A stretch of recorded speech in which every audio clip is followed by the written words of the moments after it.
Bien, amigos, ayer aquí en el programa de Ramón y Jacqueline estuvo Alfredo Pacheco, presidente de la Cámara de Diputados, y dijo que la independencia del Ministerio Público debe ser consagrada en la Constitución. Bueno, qué bueno que Pacheco tiene esa posición. Ahora, para hacer esa modificación constitucional con ese fin tan positivo, se necesitan las 2/3 partes. Y entre la FUPU y el PLD impiden que se haga, que se obtengan esas 2/3 partes. Y ya ustedes saben, el Ministerio Público Independiente es mentar soga alante del ahorcado. Eso es lo que es el Ministerio Público Independiente, soga para el ahorcado. Y no lo van a aprobar. Ya ustedes vieron con lo que salió ayer Leonel Fernández, anteanoche, perdón, que dije ya eso estaba en la Constitución que él mandó a hacer. La independencia, porque autonomía es lo mismo que independencia, entonces, y con esa Constitución de Leonel, que ya instituyó, según él, la independencia del Ministerio Público, con esa tuvimos a Radamés Mejía, a Francisco Domínguez Brito y a Jean Alain Rodríguez, los tres del Comité Central del PLD. Una perla, ¿verdad? Obviamente que nadie puede acusar de bruto a Leonel Fernández, no es confundido que él está, él quiere confundirnos a los demás. Pero él sabe bien que él no instituyó un Ministerio Público Independiente. Lo nombró él y después se puso un voto más y se puso él mismo en esa Constitución el voto de decidir si había un empate en el... ¿A quién se le ocurre que en el Consejo de la Magistratura se pongan 8 integrantes? A Leonel Fernández. ¿Por qué? Todos esos órganos se hacen con números nones para que no haya empate. Y él lo puso y entonces puso ahí que si había empate, entonces decide él. Entonces nada más hay un voto, que es el de él. Eso es para decidir quiénes son jueces, quiénes son procuradores, fiscales y todo lo demás. Para él tener la justicia en un puño, como la tuvo. Danilo lo desplazó en el PLD y entonces la tuvo Danilo. Él puso a Radamés Jiménez, Danilo puso a Jean Alain Rodríguez. Él puso en la Suprema Corte de Justicia a Mariano Germán y Danilo puso a Henry Molina. Ellos pusieron a otros tres miembros del Comité Central en la decisiva Sala Penal de la Suprema Corte, que es la que procesa los casos de corrupción. Bueno, entonces, sencillamente porque para esa modificación se necesitan 2/3 partes y ellos entre los dos tienen más de 1/3 parte, entonces no es posible conseguir 2/3 partes de los votos en el Congreso para cambiar la Constitución. Entonces ahora hay un Ministerio Público Independiente, pero si mañana gana Berenjeno López, a Berenjeno López le da la gana de poner a Berenjenito Gutiérrez, que es del Comité Central de su partido, y ese será, y estará ahí para impedir cualquier juicio a cualquiera que se robe cualquier cosa. Y vendrán entonces los archivos definitivos como Félix Bautista, los no al lugar como Víctor Díaz Rúa. Y bueno, ellos están ahí con Leonel, porque no es que él se separó de ellos por lo que hicieron, como es la ley Magnitsky. Es decir, el único lugar donde han condenado a Félix Bautista es en Estados Unidos. Es decir, la independencia del Ministerio Público que dice Leonel que puso en el 2010, esa independencia no dio para juzgar a Félix Bautista. Bueno, sí, lo juzgaron cuando otro procurador, también PLDista, Francisco Domínguez Brito, comenzó a hacer bien su trabajo y le probó con una certificación de la Superintendencia de Bancos depósitos bancarios por más de 27,000 millones de pesos. Y luego le dieron no al lugar. Entonces, y de eso es lo que quiere superar la sociedad dominicana. Que nosotros tenemos la vergüenza de ser en el mundo una sociedad donde sí existe el crimen perfecto, que consiste en que los ladrones, antes de robar, ponen los jueces y los fiscales y después roban. Ese es el crimen perfecto. Que había teorías que decían que no existía el crimen perfecto. Ahí está. Entonces, viene otra gente y dicen, eso hay que quitarlo. Vamos a hacer una reforma. Y dicen, no, eso no. Eso no. Entonces, ellos son los que dicen que los otros no saben gobernar. Y son ellos, por ejemplo, Leonel y Danilo, los que no saben gobernar si no es teniendo todos los medios de control en sus manos. Eso no es saber gobernar. Eso es saber ser dictador. Pero eso no es saber gobernar. No ser capaz de llevar un gobierno con una justicia independiente que castigue lo que se haga mal. Ellos son los que no saben gobernar.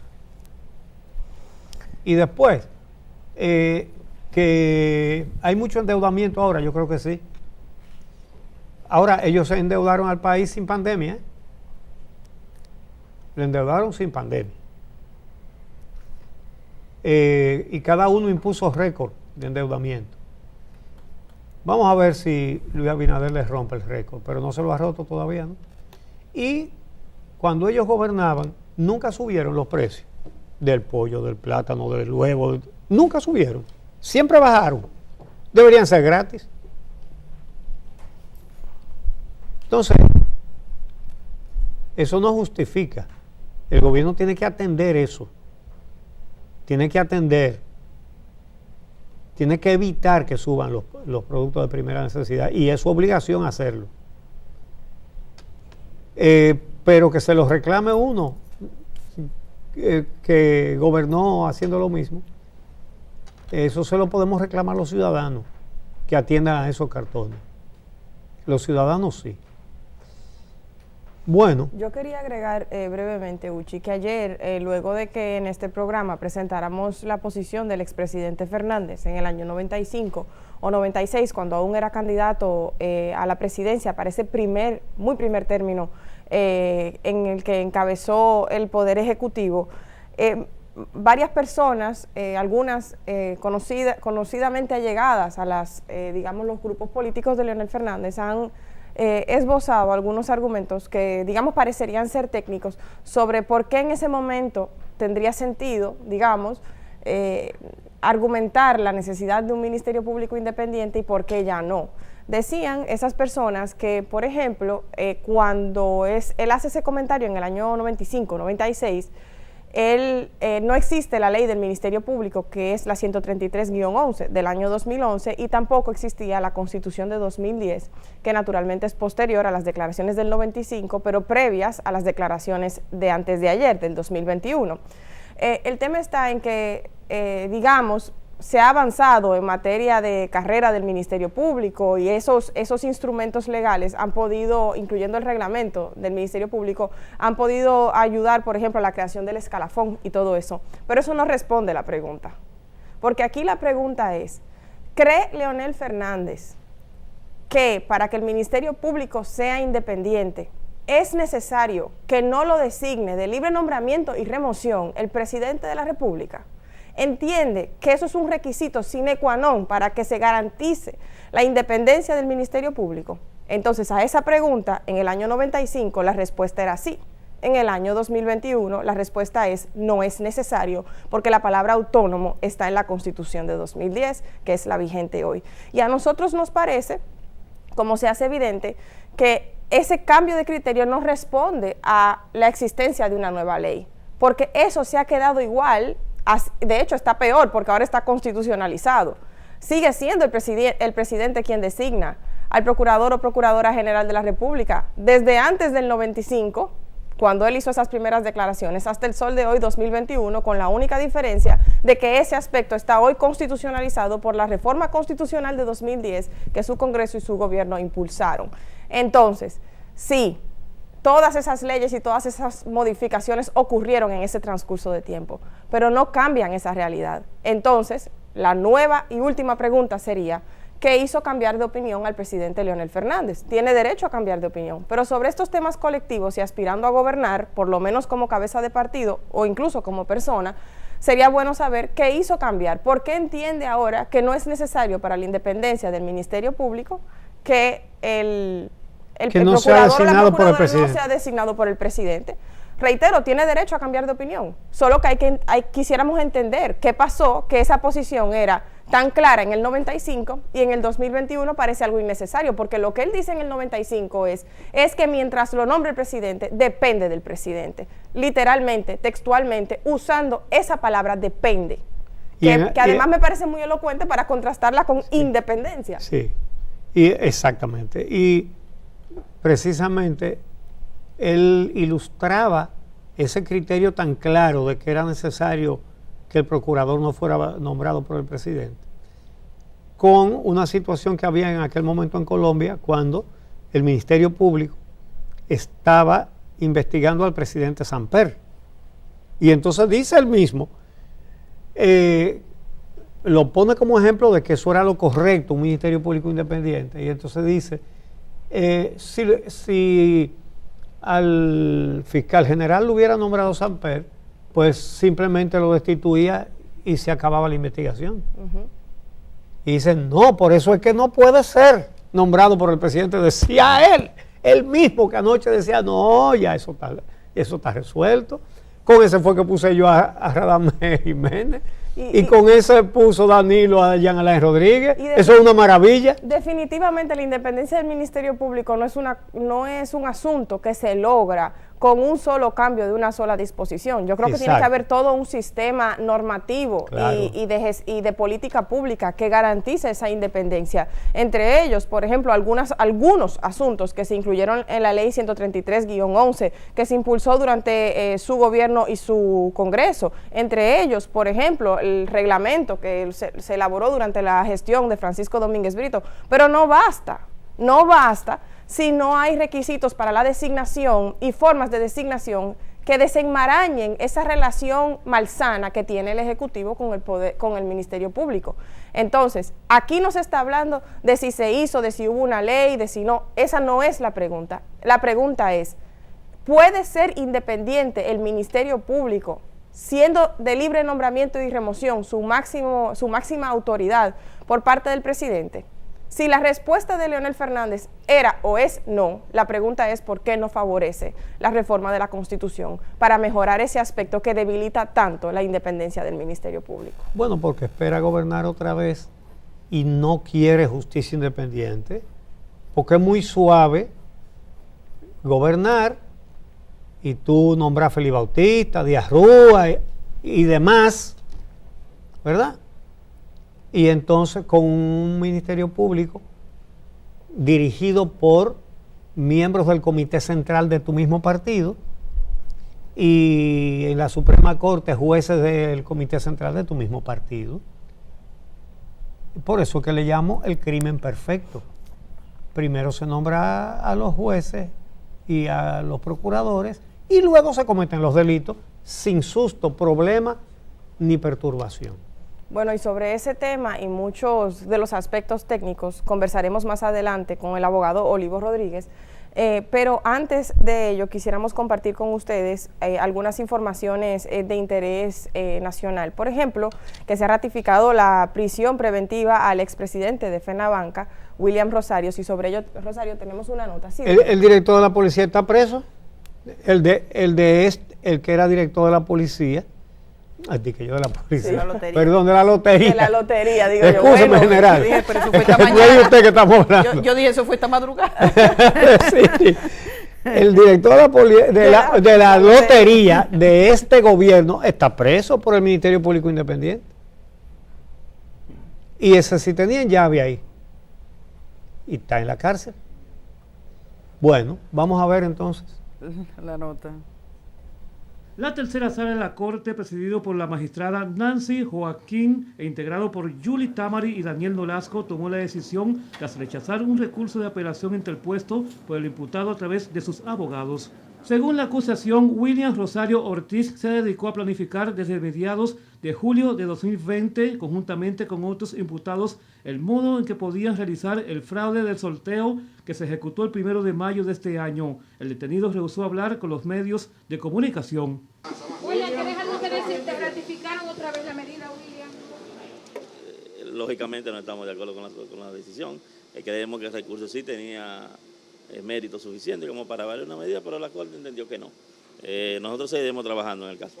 El Ministerio Público, representado por la directora de persecución, Jenny Berenice Reynoso, había pedido disponer el mantenimiento en prisión de Rosario, como lo impuso la jueza del Juzgado de Atención Permanente del Distrito Nacional, Kenya Romero. Que el Ministerio Público había dejado claramente establecido que es una investigación seria, que la variación de la medida implicaría afectar la investigación, que no hay mérito en el recurso de la defensa y por eso el tribunal procedió a ratificar la decisión de primer grado y a desestimar el recurso. Mientras, un grupo de consorcio de bancas y concesionarios depositó en la Corte un pliego de documentos de este caso. Entre los que se adhieren al proceso figuran Consorcio de Bancas La Esperanza, que tuvo pérdida de 40 millones de pesos, las concesionarias La Primera, Loteca y Banca La Suerte Dominicana, entre otras. Hay pruebas de términos tecnológicos, así como también un sinnúmero de personas que están establecidas ahí como presumiblemente actores del proceso. Por el fraude en la Lotería Nacional, además fueron enviados al Centro de Corrección y Rehabilitación Najayo Hombres el ex administrador de esa institución, Luis Michel Dicen y Eladio Batista, mientras la presentadora Valentina Rosario, Jonathan Brea, Carlos Berigüet y Felipe Santiago Toribio le fue dictado arresto domiciliario. En cuanto a Rafael Mesa, Miguel Mejía y el camarógrafo Edinson Manuel Perdomo Peralta, le fue impuesta presentación periódica, garantía económica de $500,000 de pesos, impedimento de salida. Las autoridades aseguran que Dicen, junto con William Rosario y demás implicados, incurrieron en acciones que contribuyen a una asociación de malhechores, estafa, lavado de activos y otros delitos. Para Telenoticias, Roberto Brito. Bueno, y en otro orden, Proconsumidor anunció que incautará el ácido del diablo y sancionará a los establecimientos que distribuyen el químico usado como materia prima. Una decisión bastante afortunada porque los casos de personas lesionadas con este químico han ido generando cada vez más preocupación en la población nacional. Vamos a ver el corte que tenemos sobre eso y volvemos para comentarlo. Queremos anunciar al país que Proconsumidor, la dirección ejecutiva de esta institución, ha instruido al Departamento de Buenas Prácticas y al Departamento, al Cuerpo de Inspectores, para que inicie los procesos de levantamiento de inteligencia y posterior incautación y sanción en todos los establecimientos que estén comercializando el producto denominado ácido del diablo y que no estén haciéndolo mediante la resolución emitida por Proconsumidor, la 104-2010 del 22 de septiembre de ese mismo año. Este producto es controlado por esta resolución y vamos a tratar de evitar de que su comercialización se esté haciendo de manera irresponsable e inobservando las decisiones establecidas en esta resolución. Hemos visto casos que siguen ocurriendo con la utilización para afectar la salud del pueblo dominicano en algunos lugares del territorio nacional y creo que es oportuno advertir de que nosotros como institución que tiene que velar por el retiro de ese producto del mercado cuando se comercialice de manera informal y sea la estandarización establecida por la propia normativa de Proconsumidor y la resolución que emitimos en el año 2010, pues nosotros tenemos la obligatoriedad de incautar y sancionar a todo aquel que comercialice de manera irresponsable este producto. Bueno, en una oportunidad un juez de ejecución de la pena me invitó a visitar una cárcel cubriendo justicia. Fui con un juez a ver cómo estaban los presos y cómo trabajaba la ejecución de la pena. Y una cosa que me llamó la atención es que el juez saludaba a ciertos internos o reclusos diciéndole, hola, ¿y cuándo volviste? O sea, yo le dije, me dice, es que los presos van y vienen. La población carcelaria de República Dominicana es la misma, fluctúa, es la misma, los jueces sabemos, son la misma gente. Por eso la policía sale a buscar a los reconocidos delincuentes. El índice de reincidencia anda por 70%. Exacto. 70. Gente, de cada 10 que salen de la cárcel, regresan 7. Exacto. Por lo menos las cárceles viejas es así. En el nuevo modelo es mucho más reducido. Entonces, eso plantea una situación en República Dominicana de que los tipos de delitos generalmente son los mismos, los problemas que tenemos están sustentados en las mismas cosas por mucho tiempo. Si ustedes ponen en cualquier buscador, prohíben venta de ácido del diablo, sale de inmediato. ¿Cuánta documentación de República Dominicana? Con muchas fechas diferentes. ¿Verdad? Con muchas fechas diferentes. Eddie Alcántara señalaba una resolución, que es la que le está sustentando ahora, en el año 2010, que fue cuando una joven fue agredida de una forma salvaje. Tenemos cantidad de casos. Esto es un delito generalmente cometido contra mujeres. Yo sé que siempre dicen, no, contra mujeres. Es así, aquí y en todas partes. En algunos países de América Latina, por ejemplo en Colombia, que tiene una de las leyes más duras, pero además su personal sanitario se ha formado, tienen equipos especializados para poder atender a las víctimas. Entonces, en el año 2010, aquí se prohibió la venta del plomerito, que es uno de los elementos básicos utilizados para la producción es una mezcla, un cóctel de líquidos químicos dañinos, y ese es el principal sustento. Encontré notas, por ejemplo, que una agencia de prensa internacional entrevistó al dueño de la empresa que producía ese producto en República Dominicana. Y él hablaba, no, nos sometemos a regulación, incluso habló, porque hay una empresa de productos químicos que lo produce en Dominicana. Eso no es como hacer pan, que usted coge harina y una cosa, la mezcla y cualquiera tiene acceso a la harina. Eso no es hacer unas habichuelas con dulce, no. Eso tiene que tener, quien hace estos productos, tiene que tener conocimientos químicos. Hay productos que son traídos de fuera del país, o sea que el control, incluso al margen también de la venta, que hay que verificar, debe ir a los que distribuyen, venden y negocian con este tipo de productos.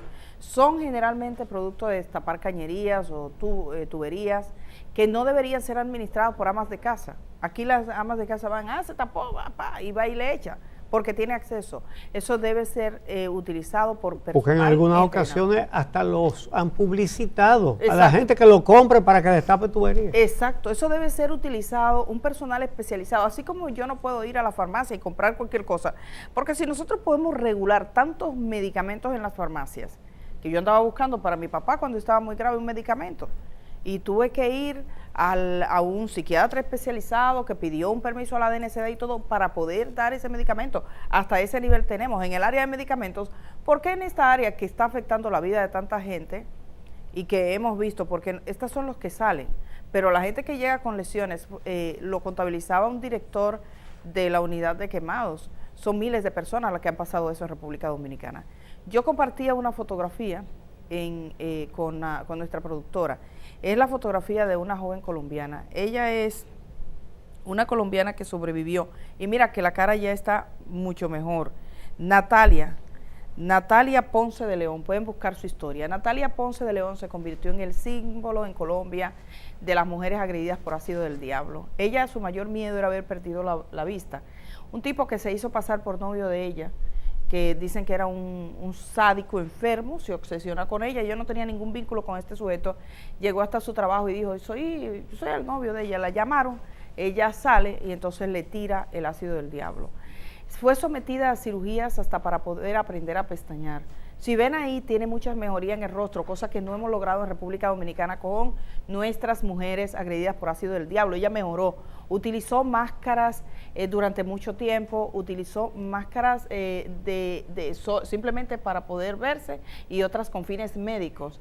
Y Colombia formó una unidad de médicos especializados. Vi a un médico que explicó, porque aquí en el país no tenemos, desde ese primer momento cuando las mujeres reciben el ácido hasta el seguimiento después, no tenemos un protocolo. Se le enseñó a la población. Si a alguien le lanzan ácido del diablo, decía él, póngale inmediatamente, si tienen papel absorbente, no le quite la ropa, rómpala con tijera, porque cuando se la está quitando le desprende piel y de inmediato agua, 20 minutos de agua, sin parar, hasta que lleguen los servicios de emergencia, es agua, y eso reduce. La gente no sabe qué hacer. Coge al paciente, a la mujer, con los gritos, como se ven en esos videos que comparten en las redes, la suben en un motor, en la cola de un motor y corren para el hospital, porque está ahí en nuestra mente. No corra para el hospital primero, llame al 911, pero póngase esa agua, quítese el ácido de arriba. Sí, es quitarle lo más que se pueda. Entonces eso es importante, pero además en las unidades de atención a víctimas de este hecho. Ojalá este gobierno se tome muy en serio y como están diciendo, y que si hay que, yo creo que en el Código Penal está ya sancionado porque no hay una sanción directa. En el proyecto, no sé, sí, en el nuevo proyecto. Por lo menos en uno de los proyectos, sí, en la como el sicariato, seria, sí. Como el sicariato y la complicidad, que se las lesiones provocadas por un químico deben ser sancionadas, igual que con armas blancas, con armas de fuego. Es un arma, pero más grave. Y es un arma muy destructiva. Pero además, Uchilora, es mucho más grave. El que le dan un tiro murió. El que hace eso es para dejar a la gente hecha un despojo humano. Para que sufra. Para que sufran el sufrimiento más letal posible. Es una persona que no merece ver la luz del sol jamás. O sea, si tiene que tener 50 años de cárcel, son 50 años de cárcel. Hay países, en esos países que tienen la ley del talión, hubo un caso muy famoso de una joven que le dieron la oportunidad de lanzarle el ácido al tipo. Ella se lo iba a hacer, pero después decidió que no. Ella quedó ciega. Muchas de las mujeres quedan ciegas. Entonces aquí lo estamos viendo. Esa recuperación, son muchos elementos. La recuperación, la atención médica, las medidas para auxiliar que se le enseña a la población cómo hacerlo, cada vez más se le pongan penalidades, pero además la venta. Verificar la venta. Yo no entiendo cómo desde el 2010 hasta la fecha tenemos que estar bregando con colmados, con supermercados que tienen eso a la venta del público. Cuando aquí se regulan los medicamentos, por ejemplo, que son de regulación. Entonces, no, y las armas. Yo creo que el tema de las armas es una buena guía general de este tema, que haya que registrarse para la compra, cédula. Exacto. Tanto. Quien compre.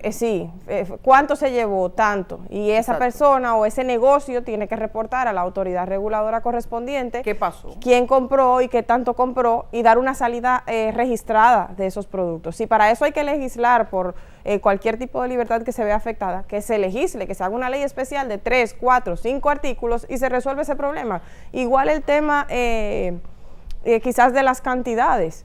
Es decir, con un poquito se hace mucho daño, pero saber quién se lleva y para qué proyecto, o a lo mejor pudieran ser empresas que se dedican a los asuntos para lo que se requiere esta sustancia, que pudieran tener una especie de permiso o registro que permita predepurar, digamos, quién accede a ese tipo de productos. Ojalá lo haga. Sí. Bien, vamos entonces a hacer una pausa. Y regresamos con el jurista Olivo Rodríguez Huertas, ex embajador en España y reconocido jurista de esta sociedad. Regresamos con Olivo.